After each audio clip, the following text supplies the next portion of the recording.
Hello, Canucks fans. Welcome back to another episode of Canucks Conversation brought to you by Bet365. We're coming to you from the Pacific Toyota Dealers studio. Visit shoptoyota.ca or visit your local Pacific Toyota dealer today. My name is Dave Petrelli, riding solo today, but actually not so much because it's a two-guest episode of Canucks Conversation. Lots to get into, some Canucks topics to get into, but one that I want to get into off the top isn't a Canucks topic. It is the Calgary Flames signing Dustin Wolf to a 7-year contract. Now, some topics of today's show, I'll tell you right off top. Dustin Wolf and the Calgary Flames and Sidney Crosby. So we got a good show. It's a shame Harmon's not here to reel me in, but I've got someone here to help me talk about the Flames and this deal. Let's bring in, right off the top, Ryan Pike, the managing editor over at flamesnation.ca. Ryan, thank you so much for joining me today. Just your initial reaction to the deal this morning. Well, I thought it was a pretty savvy deal for the Flames. Let's be blunt here. Dustin Wolf is probably the most important player, and the gap between him and second place, like it's basically him, Mackenzie Weegar, and then a big old gap to everybody else. And the Flames have always been a team. If you look over the narrative arc of the franchise, they had, Mike Vernon, Mika Kiprusoff, and Dustin Wolf, and in eras of the team where you go, they got a goalie, they've been pretty good. The rest of the time, they've had some issues. So just the fact that, they've found their guy, the goalie of the future, has seemingly become the goalie of the present, and seemingly will be through 2033. I think it's a giant positive for the team to have that kind of stability and to have him locked up at what's already looking like a very team-friendly number before we even get into the subsequent years when the cap's going to start creeping up again. I think that's what surprised me the most is, and I'm not saying this is a bad deal for Dustin Wolf. That's not what I'm trying to say. But you looked at it, and the way I was seeing it was, okay, if they're going to make this long-term commitment and they're doing it now, Dustin Wolf's going to get paid. Dustin Wolf's going to be looking for a number that, and again, like I said, he's going to be fine. This is millions and millions of dollars. He's going to be fine. This is great for him. But when you see this type of deal, usually it is the team taking on a ton of risk and more risk than I think what we're seeing from the Flames here. I think this is a great deal for both sides, actually. It's probably the simplest way to put this, but I really like this contract for the Calgary Flames. And again, I guess the risk there is that there's a risk that he's a flash-in-the-pan goalie, but you know what? I don't think that's going to be the case for Dustin Wolf. So that was my reaction, was it really seemed like the Flames did well here. This also is a trend of them just locking up young players. We saw it with Matt Coronado. Just that kind of strategy, does that seem to be something that you think they're just going to keep doing? Yeah, I mean, I'll say this for the Flames, they've been really good. I mean, inside baseball here, one of the bigger, I think, underreported stories, and I don't think it's underreported because, there's just been a lot of stuff going on in Calgary the last 10 years. But, during the time the late Chris Snow was the Flames AGM, one of the things that he and Brad Treliving did was sort of build out the data apparatus behind the scenes. And so, we've seen it with, the last 2 or 3 drafts the Flames have had where, the analytics people have been sort of embedded into the process of building the draft list and then going through the draft list. And we've seen it more and more with a lot of their hockey ops decisions. And so, case in point, you mentioned Matt Coronado. Matt Coronado, if you want to be a skeptic, they signed Matt Coronado to a long deal, I think 7-year deal after one full NHL season. If you want to be like, oh God, that's too much money for a guy who's only played a year. The Flames look at the wider arc of Matt Coronado's career, going back to 2 years with the Chicago Steel when he was just a goal-scoring machine, 2 years at Harvard, and then there's 2 years of pro, and look at the overall trajectory of him and go, okay, this is kind of why we think this is a guy we want to commit long-term to, and we feel comfortable with that number. Dustin Wolf is very similar in that trajectory where, if you look at Dustin Wolf's draft year at 18-19, Dustin Wolf was the statistical leader in most goaltending categories in the Western Hockey League, and he was not drafted until 214th overall. Then he won back-to-back Western League Goalie of the Year awards. He won back-to-back American League Goalie of the Year awards. He was the most valuable player in the AHL that year.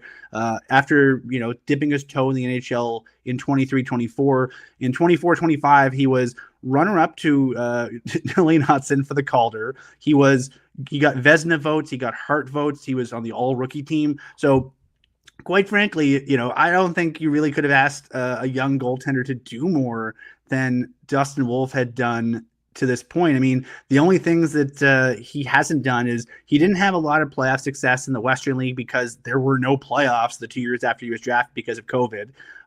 He had a good playoff year with the Wranglers, one of the years he was there, and then last year they barely missed the playoffs. So if you look at the body of work, I think the Flames look at what they've been doing and go, okay, we feel comfortable with this. And so I think, they recently signed a 3-year extension that starts next year for Martin Pospisil. I think, they're going to start looking at doing more of these things. Essentially, once they get some sort of confirmation that, player X is what they think he can be at the NHL level, I think they see a lot of value in locking players in long-term at a comfortable number. And if you're a player, I mean, a lot of the back and forth, I think, that happened with the recent Connor Zary contract negotiation that ultimately ended up in a 3-year deal was, Zary's camp, I think, wanted to go as long as they could. And I think the big thing for the Flames was they wanted to go long too, but they just, for a guy who had sort of not really shown that he had a clear role the way that Wolf or that Coronado had, I think the Flames just wanted to be sure of what he was before they locked in on him. And so, I think they're going to look for more opportunities going forward to lock guys in because, they have plenty of cap space, but I also think they look at the guys they have under contract now. I think they have some like 10 or 11 players under contract for when they move into that new building in 2027. And I think they keep wanting to fill in the gaps and keep building out that team. Couple things. What's the last player that they signed long-term like this coming off an ELC? Was it Johnny Gaudreau? Because that's what I'm remembering. He came off that ELC. It was Gaudreau or Monahan. I think it might have been. I think it was Gaudreau. Okay, so that's where my question's going. Is just we saw Matthew Tkachuk leave after a 3-year deal, right? Is part of this just okay? We don't want you to think the grass is greener in Florida or that things could be better elsewhere, and we want you to be a Calgary Flame, and we want this to be something we don't have to worry about in 3 years. Is there an element of that for Craig Conroy, who I guess saw what happened with the last regime? I think to a certain extent, but I also think to a certain extent, I mean, I think I think for Wolf specifically, Wolf was really, really grateful to be drafted. And I think, if you look at the idea of why is it valuable for the Flames to have a farm team in the same city, in the same building as they have right now, just the idea that Dustin Wolf knows what Calgary's all about, both in terms of the people, the city, the weather, the everything, the travel. Like Dustin Wolf did not need to play a minute of NHL hockey to know what the city was about. And then it was just a question of, does he feel like the NHL organizations have fit for him? Does he like the direction the team is going? Those kind of things. Same with Matt Coronado. When Matt Coronado played, with the Wranglers, he had a chance to sort of get to know the organization while in the American League level. And so when he became, Coronado's camp really pushed for a long-term deal because they liked what was going on. I think that's a lot of what I'm hearing from what happened with Wolf's camp, where, they were like, how long can we go? Again, Zary's camp, how long can we go? I think for a lot of these things, a lot of these guys, I think they're coming in and they sort of see sort of what management is trying to do, and B, where they fit in. I think Calgary's always been a team that, or a fan base where even when the team is sort of, okayish, they love their team. And I think they look at what is going on and the trajectory of the team. And I think a lot of these guys want to be on this group when they start playing past game 82, potentially as soon as this spring. We got I got some questions for you about the Flames season outlook, but honestly, we're gonna have some season preview shows, and I'm sure you're gonna be our Flames guest, so I'll save that. I'll ask about the Flames' supposed next piece of business, Rasmus Andersson. Where do you see this situation going? I think he's going to be, it's very fortuitous that you and I are speaking, given that I think we're in a very similar situation for the Flames as they were with Elias Lindholm a couple years ago, where I think the Flames went into the 23-24 season with I think 5 pending UFAs. They ended up trading for them in season. And as much as the Flames, I think, wanted to make sure that that wasn't just a mess, they did their best. But I just think the sheer number of guys on expiring deals made it so that the chatter was just nonstop. And I think it did end up being a distraction for the team.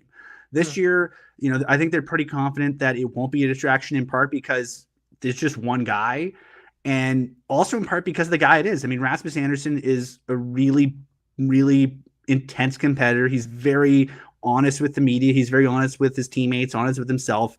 And I think he sees what's going on. I think over at the Athletic, they that their coverage of the European Player Tour. Michael Backlund on record saying, "Hey, he's going to be traded," and I agree with the captain. He's going to be traded. I don't see Andersson being a Flame past maybe Christmas. I'd be really surprised if he's a Flame going into the new year.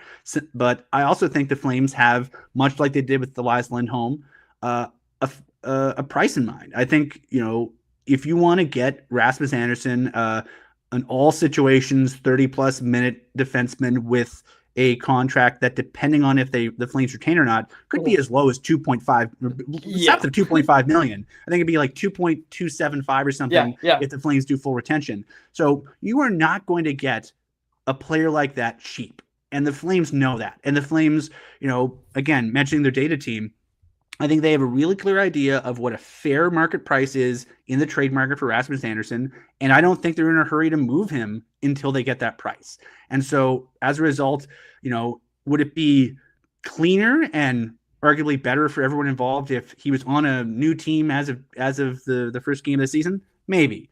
I think the Flames are a better team with him than without him, but I also, I think everyone involved sort of acknowledges the realities of the situation. So I think he's going to start the year with the Flames, and at some point his jersey will change.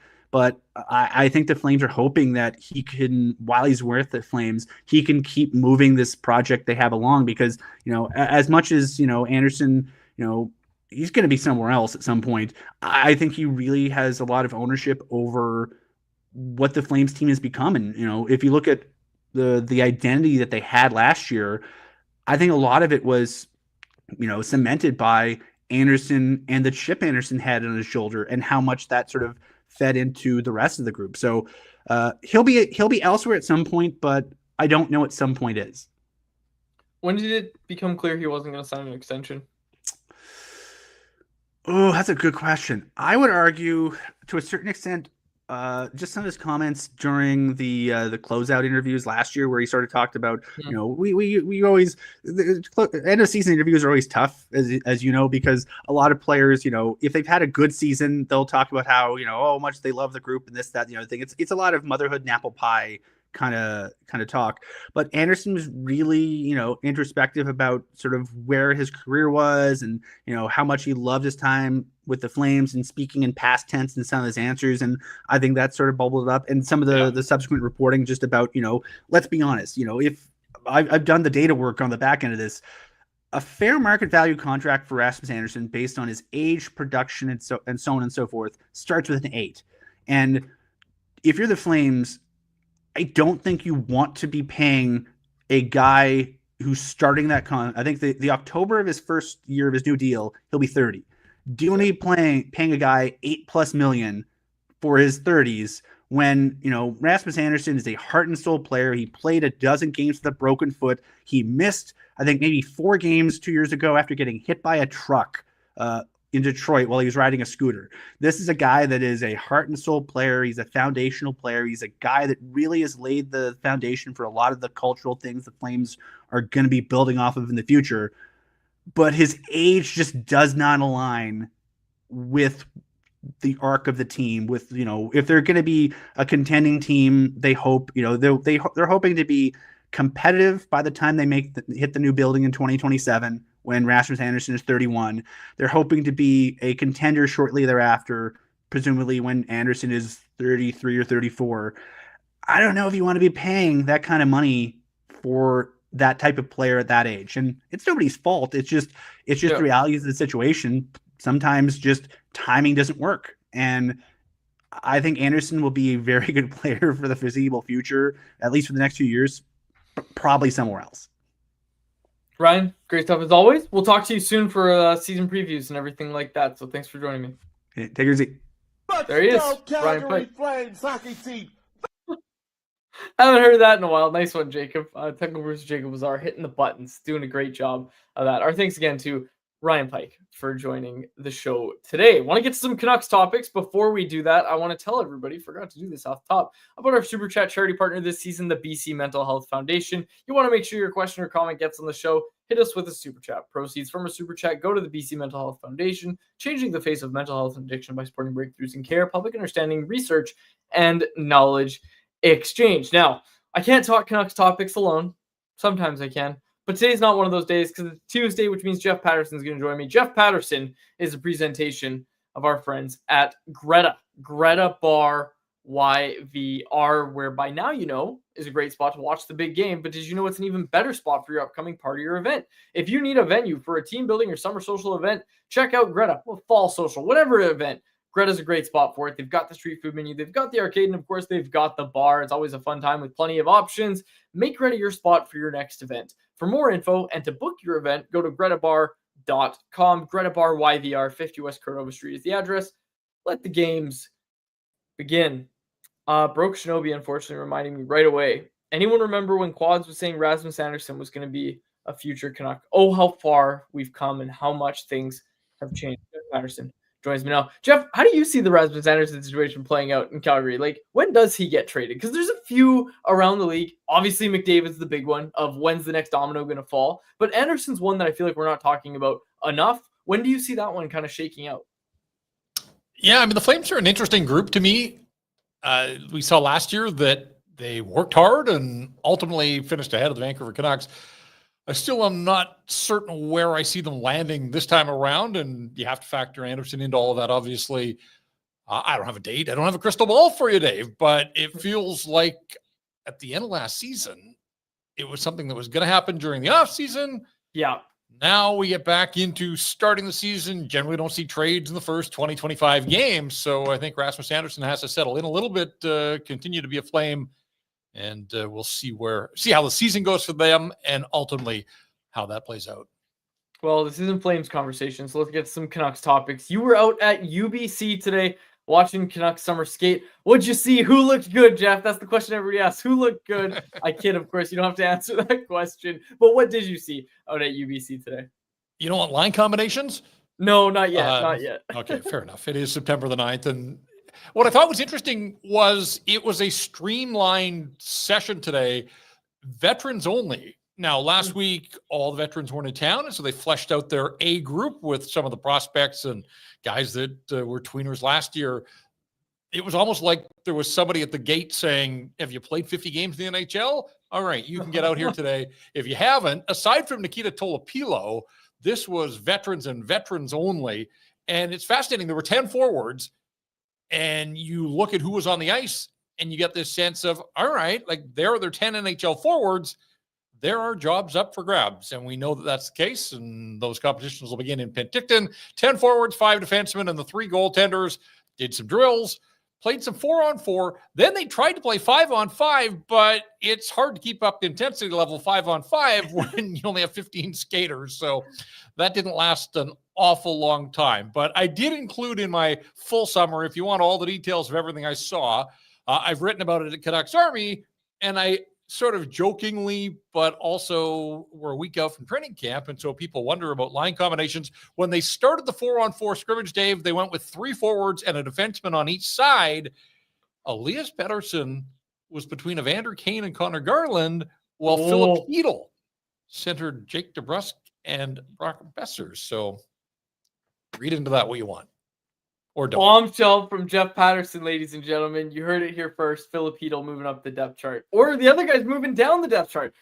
Find out more at Canucks training camp next week. In all seriousness, like, people have asked, how did they come up with the lines? You correct me if I'm wrong, Jeff. When I was talking about this with a player last year, they just said, like, I don't know. We just kind of walk into lines. There's no coach. Like, Adam Foote's not like texting the group chat, I want you guys skating like this tomorrow. That's not what's happening. It's just the players. So again, we don't know what that could mean. It could mean that they're saying, yeah, we want to get these guys used to playing with these centers. And let's be honest, Jeff, you go back and look at the recent seasons and really every Canucks season, those lines change quite a bit throughout the year. Oh, kind of what makes Scenes from Morning Skate the thing it is. So could we see that combination at some point, even if that's not the combinations that start the year? Absolutely. So it's good. It's good to get used to playing with everybody. So you said 10 forwards. No Abby guys? Like, I was going to try and get the who's got the inside track. Was Linus Karlsson out there? Do we see Max Sasson, Arch Baines? What do we see? Well, I saw them all, but they were part of a smaller second group. After a flood, they brought back a bunch of guys, and really it was the group that you anticipate will be competing for those jobs on the big league team. It was Sasson, it was Karlsson, Nils Oman in the second group, Archie Baines. Those were the forwards, and then the young defenseman, Willander, DPD, Victor Mancini. I will say the two guys that I didn't see that I looked for, one was Jonathan Lekkerimäki, no sign of him today, and Vitaly Kravtsev, who, again, we talk about veterans. He's got NHL games under his belt, including games here in Vancouver a few years ago, but didn't see him on the ice with either group. Now, that doesn't mean they weren't out there. I may have missed them. They don't have names on their back and numbers and those types of things, but I thought I looked pretty closely. Lekkerimäki, I would notice. Kravtsov, I'm not sure I remember what he looks like in uniform and on the ice. But of the players that sort of are in that battle for training camp jobs at the very least, I would put Kravtsov and Lekkerimäki in that category. Didn't see either one of them today. Okay, Canucks released their prospect roster. It's going to be good. Just before we get there, Dave. Yeah, sure, one other thing. My first time, I was out around the team yesterday at the Jake Milford, but my first time out at UBC, I know you were out there last week. I really sort of kept a close eye on Thatcher Demko. And at this time last year, of course, was on the ice, but was working at about 60%. We watched him at training camp in Penticton, working with the goalie coaches, and that was basically it. There is something reassuring, healing, quite frankly, watching Thatcher Demko go through his drills, go through the motions, but just go through the motions of being an NHL goaltender. He looks good. It's September 9th at summer skates. I get all of that, but he doesn't look limited in any way. And that is so far ahead of where he was at this time last season. So fingers crossed that he continues to stay healthy and develop and gets ready for opening night. But that was maybe my biggest takeaway of the day, seeing them on the ice for the first time, just to watch Thatcher Demko doing what Thatcher Demko does. And when he does it well, he's as good as just about anybody in the National Hockey League. Good stuff. Yeah, I'm glad you got that in there because people love their Demko updates on this show. The Canucks prospect roster. We're going out to Seattle this weekend. Dave Hall's going to be heading down there. He wrote about it in this week's edition of Blackfish, which is up now on CanucksArmy.com, like it is every Tuesday. So he's going to be in Seattle to cover this. The prospects roster comes out. Highlighted by Jonathan Lekkerimäki, but some interesting invites. We're gonna write about. We're gonna write about a couple of them over at CA. So keep an eye out on that. But it should be a lot of fun. The thing that I took away from it, and I'll let you give your takeaways as well, of course, Jeff. But the thing that I took away is like Ty Young. He's graduated. Ty Young's grown right up. That guy's going to be competing for an AHL job. Aku Koskemvo, who again is another pro goaltender but didn't play pro games last year. He's going to be with Kalamazoo or with Abbotsford this year. He's done his collegiate career. Aku is going to be the goalie there alongside Alexei Medvedev, who, of course, the Canucks selected in the most recent draft. And if you've watched this show, you watch our draft coverage, I'm trying to temper expectations from first ballot Hall of Famer to he can just be a good starter. So we'll see what Alexei Medvedev can do in this tournament. But those are my main takeaways. And yes, it was about the goaltending. All right. I'm going to take issue with you, but really with the broader population out there. Let's not call this a tournament ever. It's 2 games. One in the One's at practice 6 o'clock on facility. Saturday. The next one's at 4 o'clock on Sunday. They're not even 24 hours apart.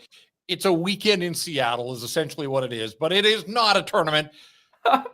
You need more teams. You need to play for something for it to be. Even Young Stars to me was a showcase more than it was a tournament. Sure. So just a pet peeve of mine. Beyond that, I agree with you. When I looked at goaltending, Ty Young, it's my read on that as well, that he's advanced past this. So good on him. A little surprised that DPD is being asked to play one or both of these games this weekend. Willander, of course, hasn't played a pro game yet, so I figured he'd be there. Mancini. I guess Mancini's not on the list, but DPD is. Kudratsev is. Willander is. So, I mean, they can't all be there, but why DPD? Maybe it's just as simple as his age. And then up front. And it's close by, I guess. Like, I don't know. I had the same thought. But also, like, Ty Mueller was a raw rookie as a pro a year ago, as Kudratsev was. They both were terrific through the Calder Cup playoff run. Kudratsev's on this prospect list this weekend. Ty Mueller's not. So again, good for him. If that means that he's sort of left this behind and is now a veteran in the eyes of the Vancouver Canucks, but Lekkerimäki is on the list. So as he should be.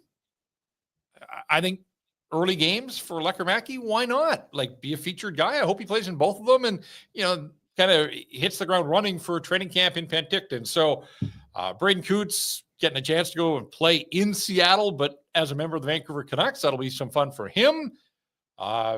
Victor Ulrichsen, want to see him in Canuck uniform in game action. So looking forward. He's obviously stands out of a crowd just with his stature. So want to see what he looks like playing in these sorts of battles.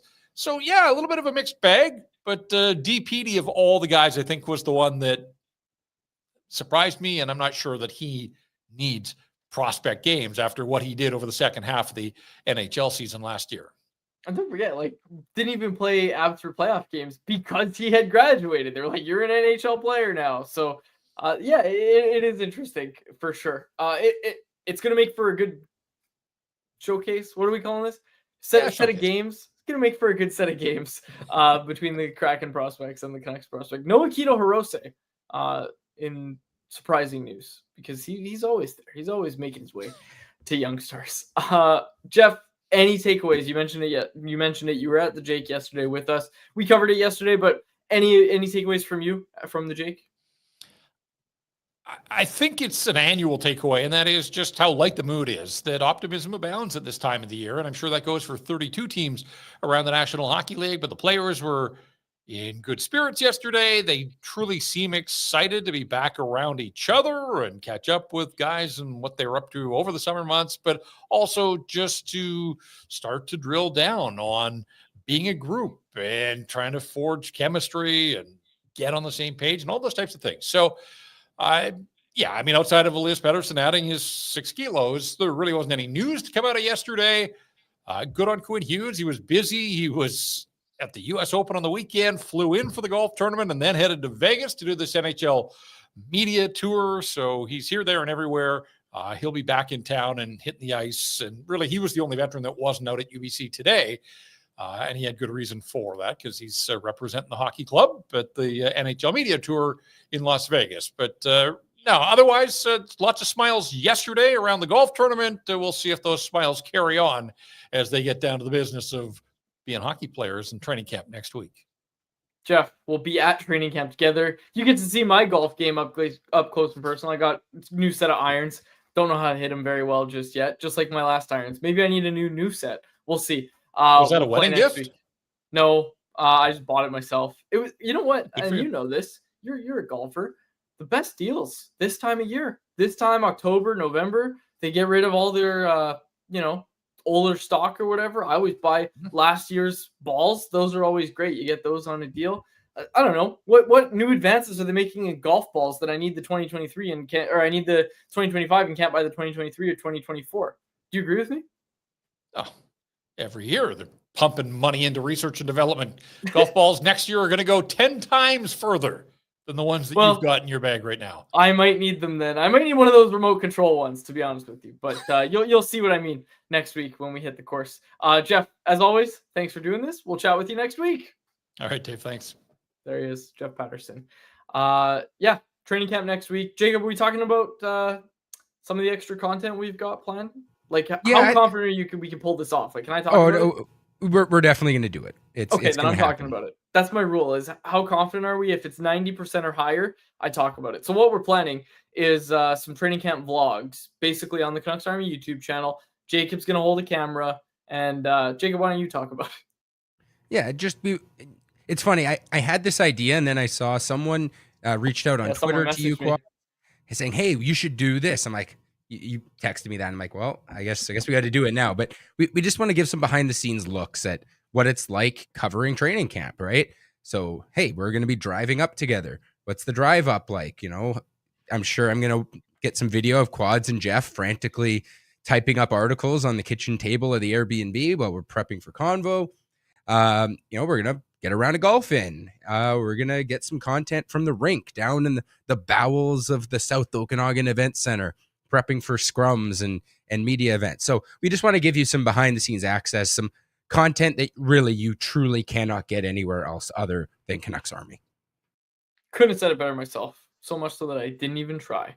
Yeah, it's going to be good next week. It'll be a lot of fun. Speaking of a lot of fun, time to talk about Sidney Crosby. Let's get to anyone else, which is a presentation of the Vancouver Canadians. The C season came to a close this weekend, and we want to thank them for their support all summer long.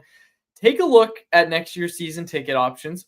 They're cheaper than you think. That's what I found when I went and looked. Make sure you don't miss out on any of the action next year. For more information, visit CanadiansBaseball.com. Absolutely love the Canadians. Okay, Callie Canucks asking if Harm is going to Penticton. Yes, Harm is going to Penticton. He's not driving up with us, but Harmon ends up spending a lot of time in our Airbnb. Like, he gets put up in a hotel.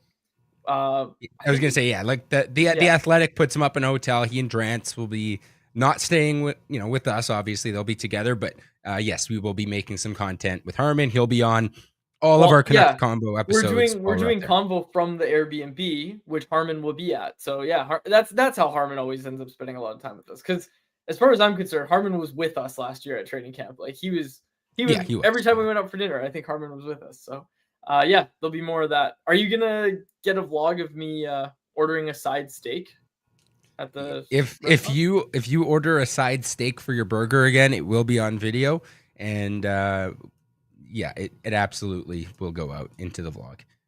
Perfect. So what happened last year is I ordered a smash burger, and then I saw that you could order a side steak for your salad, and I don't eat salad. So I just said, can you just give me steak? A 3-ounce steak. It was a 3-ounce steak for like $9. And I was like, yeah, throw that on the side. So I had my smash burger and fries, and then I had a steak on the side. And it was great. It was a lot of fun. Someone in the chat here, Seema J in the chat, said, hey, Quads and Jacob, I saw you at Gigi's last night. Wanted to say hi, but didn't want to intrude since it looked like you were with your partners. And Jacob replied and said, my wife would have loved that I got recognized. That's hilarious, Jacob. That's so funny. We were out to dinner last night. It was a good time. It was a good time. Yeah, and you're right. That would have been really funny if someone came up to us and recognized us. Appreciate that. That's nice. That's a nice little message to get. All right, a couple things. We got the comments from Jack Hughes. I want to start with this, and then we'll talk about Sidney Crosby after. But Jack Hughes made some headlines today, and he knew he would. He talked about it. He was asked about the idea of playing with his brother, Quinn Hughes, and surprise, surprise, Jack Hughes wants to play with his brother. I don't know. This shouldn't be a surprise. I literally told Tyson when we were talking about how we were going to get this up on the site, I was like, I don't have it in me to write this article. Like, I don't have it in me to write brother wants to play with brother. So this is what Jack Hughes had to say. He said, this is the headline question, with a smile. He said that. Honestly, I'm not afraid to say it. Yeah, I would love for Quinn to catches himself. Eventually, I'd love to play with him. And whether that's in New Jersey or at what time that takes, at some point, I want to play with Quinn. But yeah, that's the question going around. They talk all day about it up in Vancouver, But yeah, I'd love to play with Quinn at some point. That's it. That's all he said. And a lot of people are reading this as Jack Hughes wants to come to Vancouver. So do with that what you will. Jim Rutherford, let's not forget, Jim Rutherford's the one that kind of started this whole narrative. But it started with Jim Rutherford saying, Oh, well, maybe it means we bring his brothers to Vancouver. Luke Hughes still not signed. Do the math, folks. Canucks still need a center. There's something coming. There's something coming. I just know it.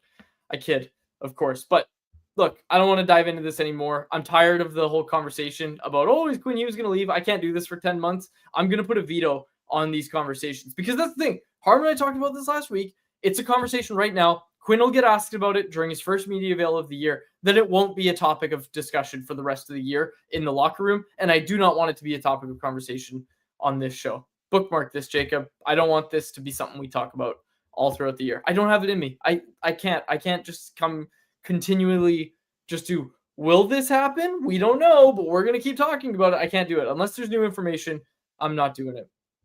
All right, we got a super chat here. This is from Demko's Knee Bones in the YouTube chat. Said, J-Pat shaving his beard off is a hate crime against Canucks Nation. Actually, I didn't even notice that. Jeff did shave his beard. He did, yes. This is always throws me off. I'm really bad at, like, if someone changes up facial hair, like recognizing it right away. Really, really bad at that. It's always been a defect of mine. But yeah, Jeff shaved the beard. It's okay. I'm used to barefaced Jeff. I like it. Well, I like Jeff either way. Say that. Big Mark Hockey's asking why I have a Tigers hat on. It's because this is a nice hat. Very nice hat. And go Tigers. Tarek Skubal. Awesome. Demko's Knee Bones, thank you for the donation to the BC Mental Health Foundation. All right, let's dive into it. Sidney Crosby. Some new Sidney Crosby news. Jacob, first pull up the quote from Crosby. This was to Daily Faceoff. Our pal Matt Larkin is at the NHL Media Tour. And Crosby spoke to a pool of reporters about his future. Again, the questions are always going to come, but they're definitely going to come when you're 3 years in a row, your team hasn't made the playoffs. And in previous seasons, Crosby's been able to kind of lean on the fact that, like, well, we were right there. Because if you recall, 22-23, they were close. 23-24, they were close. They still missed, but they were close, right? And they were still trying to compete. 24-25, the Penguins were not trying to compete, and they lost. You might argue that they're one of the only sellers in the NHL right now. So at this point, they weren't close this past year. Again, 11 points out, and they didn't improve in the offseason. So the questions are going to come, and now you don't really have well, we were close. Like, you don't have, if you're Sidney Crosby, you don't have the you don't have that to lean on. You can't say, oh, well, we were right there. You don't have that anymore. And that's a different spot for Sidney Crosby to be in. So this is what he had to say. I understand it. It's not something that you want to discuss. You'd rather be talking about who we're getting at the trade deadline or where we're at as far as are we number 1, number 2, or number 3 in the division. But it's one of those things that's a hard part about losing. Everybody thinks that losing is the buzzer goes, you lose the game, and that sucks. But there's so much more than that. It's the turnover. It's the unknown. It's the uncertainty. It's the question marks. That's the stuff that's tough. And it makes you appreciate all those years that we're competing and going after that big acquisition every single trade deadline. I don't think I took it for granted, but I definitely appreciate it that much more now.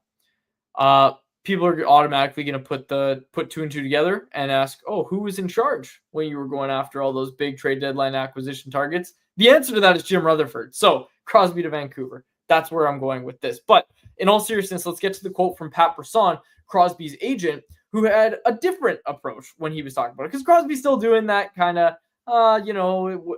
maybe you never know what the future holds. But I like this from Paterson, who said it's always a possibility, it being a trade.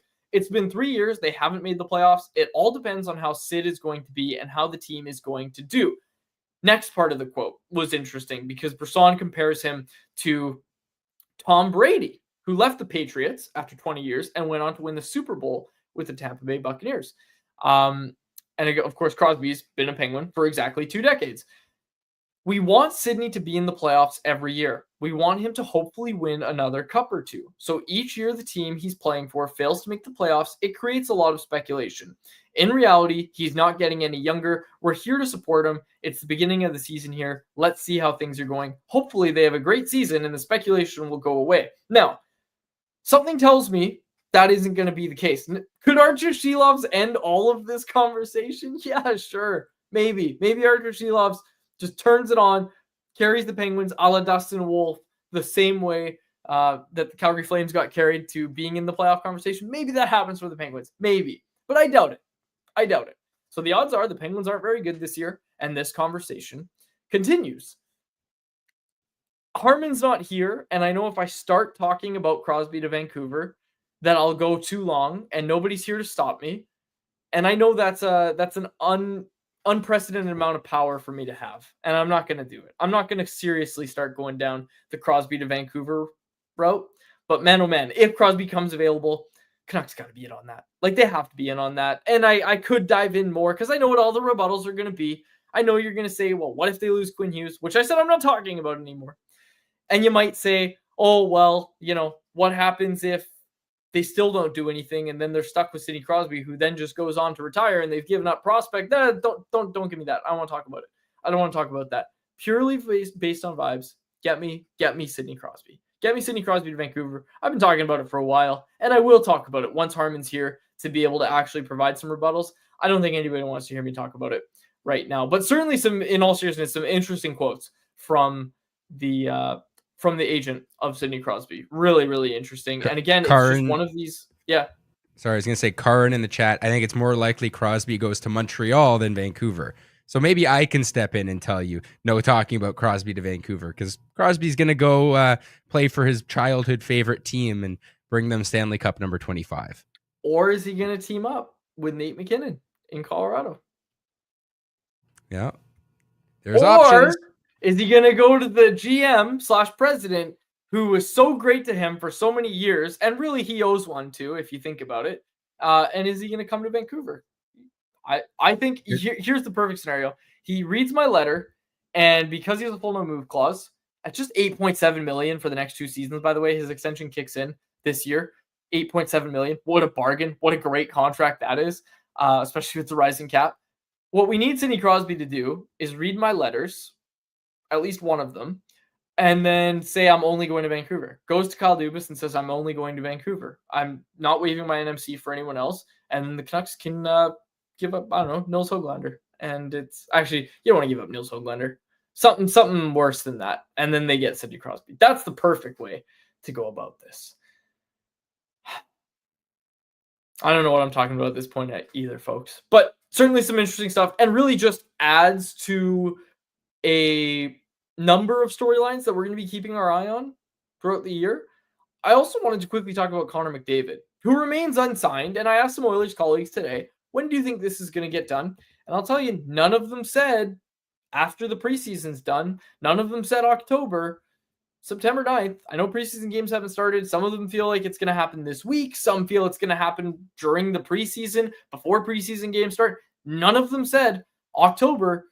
Man, oh man, if we get to October, what's going to happen with this conversation? It's going to be a super interesting one to have, because if you're the Oilers, you would assume that you have a good understanding of what Connor McDavid wants at this point, right? And I don't know about you, Jacob, but I can't see a scenario where Connor McDavid says, for example, I want to sign for 3 years, or I want to sign for 2 years at $16 million. And the Oilers say, no, we don't want to do that. We're going to trade you. I don't see the Oilers doing that this season. That's a great way to derail your season completely. I would think that they would just cave to whatever contract demand McDavid has, right? But I would be stunned. But what happens if they get the sense that he's leaving and then you have to trade? What are you supposed to do if, it's November the 15th? You're third in the Pacific. Let's say Vegas has a great start. Maybe then, I don't know, Vancouver or Calgary just happens to start better than the Oilers, let's say. Mm-hmm. You're third in the Pacific, and you now know McDavid's not re-signing. You've gotten the confirmation internally, Connor McDavid isn't going to stay. What are you supposed to do? Right? You're a good enough team where you're probably still in contention for the division at that point. But if you trade David, that's it. That's a crazy hypothetical. But if you make the playoffs with McDavid and you go in another cup run and he walks, there's every possibility could happen if that's the situation. We've seen that. We've seen the Oilers get off to slow starts the last couple of years. So what happens if it's November and McDavid has told the Oilers, I'm going to hit the open market? they're screwed. Like, what are you supposed to do? It's a lose-lose. And I will say this, man. Like, I don't want to overblow the situation. I know I was joking about, oh, what's the trade proposal going to be? What's your deadline proposal to get McDavid? I don't want to go too far down this road. But one thing McDavid said was like, yeah, I'm going to be interested to see what we do this offseason, how much better we get. Didn't seem like the Oilers got much better. And by the way, exact same goaltenders coming into the season. Like, that's not good. That can't help. I'm not saying it hurts them, but it can't help. It certainly can't help that you brought in the same team. And I know he had the captain quote of, oh, I've never believed in any team as much as I have this one in all the years I've been there. All right. Just a situation to keep an eye on, I guess, right? It's just another one to keep an eye on. And now you can add Sidney Crosby to that conversation. Chris Kim in the chat on Instagram said, what do you think it would take to get Sidney Crosby? We should probably save that conversation for another day. But if you're the Canucks, a whole heck of a lot. Because if he's willing to go to multiple suitors, which you assume he would be, I don't think he's going to seriously come in and clamor and say, I'm only going to Vancouver. That's a bidding war that a lot of teams are going to be involved in. Any team that gets the idea that they are on the list of teams that Crosby would waive his no move clause to go to, I don't think there would be any team in that conversation that says, yeah, thanks, but no thanks. I think everybody would like to add Sidney Crosby to their team. And again, for the Canucks perspective, the fact of the matter is, you talk about a locker room culture, there's not a better leader or culture setter in the game in this era than Sidney Crosby. There's just not. And you know who knows that? It's Jim Rutherford. Like, I'm 99% sure that Jim Rutherford would absolutely agree with me on that statement. Now, what can he do at 37 years old, 38 years old, coming into Vancouver? Maybe not as much, sure. But to think that he doesn't still carry weight, I don't know. I don't buy that at all. And I'm not saying that's what anyone here is saying, but he's a game changer for what he's going to do for your team off the ice. That's going to translate to on the ice as well. I'm a big Sidney Crosby fan, just to be clear. All right. Anything else from either of you?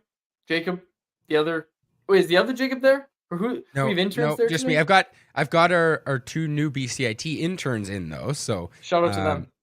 Yes, we've got I've got Caleb next to me right now, and Braden was actually in the back room with Jeff, who was joining the show from the studio today. So shout out to our BCIT interns, Caleb and Braden. Beautiful. All right. I think we can close it out there. I don't have anything else.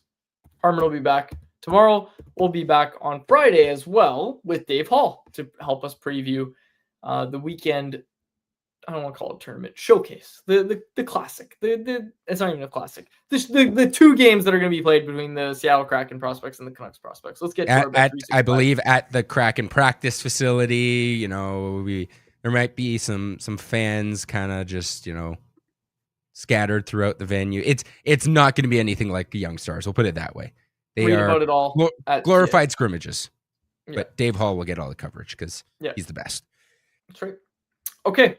Let's get to our Bet365 bet of the day, brought to you by, you guessed it, Bet365. Today, we are taking Shane Bieber over 5.5 total strikeouts against the Houston Astros. You can get that right now at plus 128 odds over at Bet365. Whatever your bet is, it's never ordinary at Bet365. Download the app and get on the game. Use the code NATION at Bet365. Must be 19 plus play. If you choose to play, please play responsibly. All right, we will wrap it up there. For my producer, Jacob Lazar, our guests, Ryan Pike and Jeff Paterson, my name is Dave Gugelli. Thank you so much for this episode of Canucks Conversation.